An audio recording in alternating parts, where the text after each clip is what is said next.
जिधर भी देखो उधर जल्लाद बैठे हैं। संभाल कर रखो अपनी फूल सी बेटियों को, क्योंकि देश को चलाने वाले बे औलाद बैठे हैं, बे औलाद बैठे हैं। बिल्कुल देखिए, मैं कहता हूं ऐसे लोगों को, जो लोग ऐसा कुकृत्य करे, चाहे बिल्किस बानो के 11 दोषी हो, चाहे झारखंड का मामला हो, जाति धर्म में बात ना छोड़ो। बिल्किस बानो और अंकिता सिंह को न्याय दो। जो न्याय की आवाज नहीं उठाता वो कहीं ना कहीं कायर है। क्यों नहीं विरोध करें? वो ब्राह्मण, वो दरिंदा है। 11 बहन, उस बहन और बेटी के साथ और 15 लोगों की हत्या कर दी। वो ब्राह्मण हो सकता है? वो देशद्रोही आरोपी है, उसको जेल की सलाखों के पीछे डाला जाए।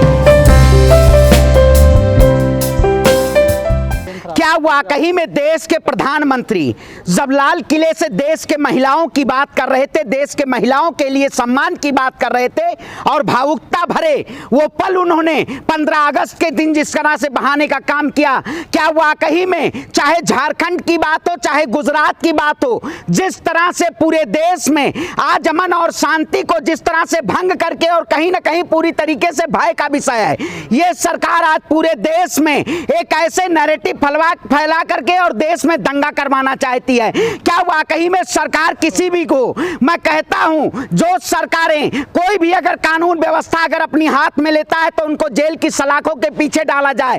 मैं हमेशा हर मुद्दे की आवाज उठाया हूं, चाहे गुजरात मुद्दे की बात हो, चाहे झारखंड मुद्दे की बात हो, अंकिता सिंह की, जो दोनों दोषी हैं उनको दोनों को फांसी होनी चाहिए। क्या वाकई में इस देश में इतना भय और डर लोगों के अंदर नहीं रह गया है? क्यों नहीं रह गया? इसका पूर्णतः जिम्मेदार भारतीय जनता पार्टी है और देश के प्रधानमंत्री हैं। जब आप गुजरात में 11 दोषियों के, झारखंड वाली घटना प्रधानमंत्री कैसे जिम्मेदार? बिल्कुल, आप बताइए, देश के प्रधानमंत्री जो बलात्कारी आरोपी होते हैं, 11 आरोपी, उनको रिहा कर दिया जाता है, तो उसके बाद लोगों के अंदर डर और भय कहां से रह जाएगा? वो तो ब्राह्मण थे ना।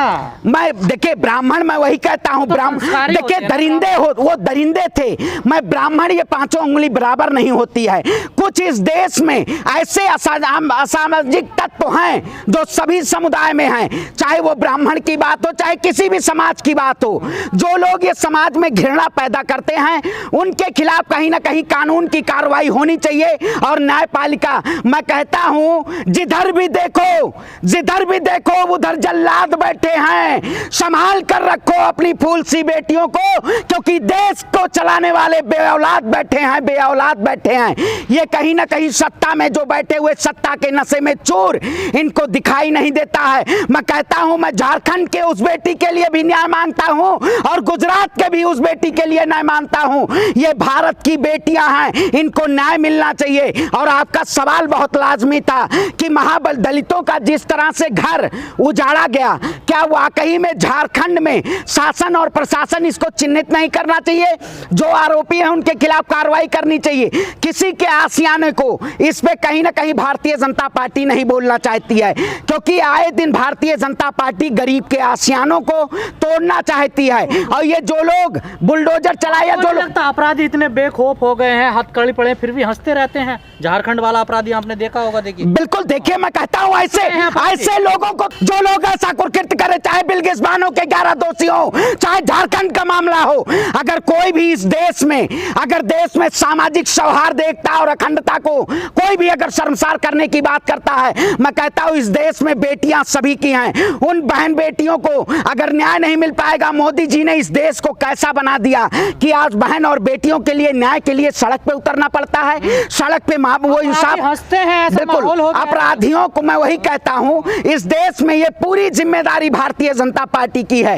ये पूरी जिम्मेदारी देश के प्रधानमंत्री की है, क्योंकि जो कहीं ना कहीं बेटी बचाओ और बेटी पढ़ाओ की बात करते हैं, उन्होंने देश में बेटियों को कहीं ना कहीं न्याय देने का बीड़ा नहीं उठाया हुआ है। आपने कन्नौज में अभी देखा होगा, प्रशासन और शासन के द्वारा मां का और बेटी का रेप किया जाता है, उसके बाद इंस्पेक्टर को गिरफ्तार किया जाता है। ये कहीं ना कहीं आने वाले दिनों में बहुत खतरनाक है। और ये सोचने का विषय है, ये देश की बेटी होंगी, ना हिंदू की हैं ना मुसलमान की हैं। जाति धर्म में बात ना छोड़ो। बिल्किस बानो और अंकिता सिंह को न्याय दो। जो न्याय की आवाज नहीं उठाता वो कहीं ना कहीं कायर है। इस देश में कायरताओं के लिए जगह नहीं है, चाहे वो मीडिया की बात हो, चाहे देश के लोकतंत्र की बात हो। अगर किसी भी समाज के प्रति अगर अन्याय किया जाएगा तो उसके खिलाफ हम मुखर होकर आवाज उठाने का काम करेंगे। लगता है कि अपराध की जाति धर्म देख के लोग आवाज उठाने की सोचते हैं? बिल्कुल यही तो, बिल्कुल यही कहते हैं। मैं आज के वक्त में भेदभाव का ये नजरिया कि आप बताइए, बिल्कुल जिस तरह से लोग आज कहते हैं कि ये दलित की बेटी है तो दलित लोग आवाज उठाएंगे, अगर मुस्लिम की बेटी है तो मुस्लिम लोग आवाज उठाएंगे, अगर हिंदू की बेटी है तो हिंदू। आप बताइए कैसा समाज, आप कैसे समाज की आप परिकल्पना कर सकते हैं? ये कहीं ना कहीं समाज को पूरी तरीके से घृणित किया जा रहा है। और ऐसे लोग तो अगर हिंदू आरोपी है तो हिंदू आवाज नहीं उठाते, मुस्लिम आरोपी है तो मुस्लिम भी सड़कों पे नहीं आते। देखिए मैंने बिल्किस बानो के भी न्याय के लिए हमेशा आवाज उठाई है, और इस अंकिता बेटी के लिए मैं कहता हूं तमाम देश के मुसलमानों से मैं सभी लोगों को एक साथ आके उतर के और न्याय की गुहार लगानी चाहिए। क्या वाकई में इस देश में ऐसे लोग अगर बेपौध तो शायद लोग जाति और धर्म और मजहब देख के सब लोग न्याय करने की प्रक्रिया करेंगे? मैं कहता हूं लोगों को आवाज उठाने की जरूरत है। कोई भी मामला हो इस देश में, अगर भारत की बेटी के साथ कोई भी ऐसा जघन्य अपराध करता है तो उसकी सिर्फ सजा फांसी है, फांसी। उसको फांसी के फंदों पे चला दें। जो ब्राह्मणों का सम्मान करते हैं वो गलत है। देखिए मैं कहता हूं ब्राह्मण जो सम्मान और संस्कारी जो होते हैं ना, ये दरिंदे संस्कारी नहीं होते हैं। सम्मान उनका दिया जाता है जो समाज में नैतिकता की बात करे, समाज में सांस्कृतिक भेदभाव की ना बात करे, सामाजिक भेदभाव की बात ना करे। ये कहीं ना कहीं जो लोग सामाजिक के आधार पे, आपने देखा होगा जिस तरह से मोदी जी का और गोदी मीडिया जिस तरह से पूरे देश में है, उसी तरीके से कहीं ना कहीं अब सोशल मीडिया को भी देखे जाने लगा है कि कुछ एक ऐसा लोग, कुछ जो समुदाय चाहे कोई भी हो, जो आवाज उठाते हैं। मीडिया गोदी मीडिया से ज्यादा नहीं कर रहा आपको? बिल्कुल मैं कहता हूं वही प्लेटफॉर्म आ गया है। आज कहीं ना कहीं उन मुद्दों को दबाया जाता था। मैं कहता हूं सभी को एक साथ होकर खड़े होने की जरूरत है। आज गोदी सोशल मीडिया वालों की जाति नहीं है क्या? वो नहीं कर सकते? देखिए मैं कहता हूं जाति और धर्म और मजहब के नाम से अगर आप आवाज उठाएंगे तो कहीं ना कहीं कल हमारी और बहन बेटी को कौन आवाज उठाएगा? अगर हमारे परिवार के साथ जुल्म होगा तो कौन आवाज उठाएगा? इसलिए हर उस जुल्म के खिलाफ आवाज उठाने की जरूरत है। खुद ब्राह्मण है और ब्राह्मणों का विरोध कर रहे हैं। क्यों नहीं विरोध करें? वो ब्राह्मण है, वो दरिंदा है। 11 बहन उस बहन और बेटी के साथ और 15 लोगों की हत्या कर दी, वो ब्राह्मण हो सकता है?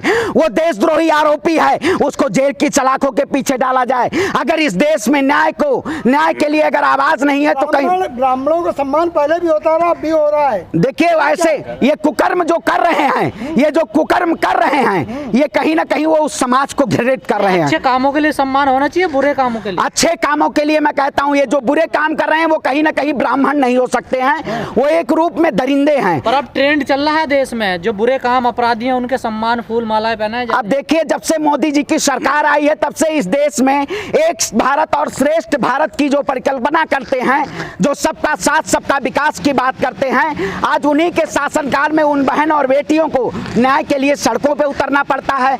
मैं कहता हूं उन सभी को एक साथ खड़े होने की जरूरत है और जुल्म के खिलाफ आवाज उठाने की जरूरत है। अगर आप आज आवाज नहीं उठाए तो आने वाली पीढ़ियां और आने वाली नस्लें कहीं ना कहीं आपको जवाब देना होगा कि जब इस देश में महिलाओं और बहन और बेटियों को जब न्याय की आवाज उठाई जा रही थी तब आप लोग कहां मुंह बधिर बने हुए थे। एक सवाल है, किसी को जो है भगवा गमछी पहना करके पंडित बना दिया जाता है, किसी को टोपी पहना करके मौलाना बना करके जो ये सोशल मीडिया कर रही है। किसी को भगवाधारी बना रहे हैं, किसी को टोपी बना मुल्ला बना रहे हैं। देखिए अब वही कहता हूं जिस तरह से बहुरूपिया देश के प्रधानमंत्री हैं, उसी तरीके से इस देश में बहुरूपिये की तरह से देश में प्रोपेगेंडा फैलाया जाता है। सोशल मीडिया कर रहे हैं। बिल्कुल बिल्कुल पूरी तरह से बहुरूपिया। एक सच्चाई खबर जो होती है, सच को प्रत्यक्षम किम प्रमाणम, प्रत्यक्ष को प्रमाण की जरूरत नहीं होती है। कहीं ना कहीं ये प्रमाण के जरिए इस देश में जो लोग नफरत फैला रहे हैं, जो लोग इस देश में जाति धर्म और मजहब के नाम पे नफरत फैलाते हैं, उनके खिलाफ भी कड़ी से कड़ी कार्रवाई होनी चाहिए। इस देश को भारत को कहीं ना कहीं एकता अखंडता और संप्रभुता के लिए भारत को जानना जरूरी होगा, क्योंकि आप जिस भारत को, कौन सी भारत को आप परिकल्पना देना चाहते हैं, आज कहीं ना कहीं हमें एक साथ एकजुट होकर उस संविधान को बचाना है, उस बाबा साहेब भीमराव अंबेडकर के संविधान को बचाना है।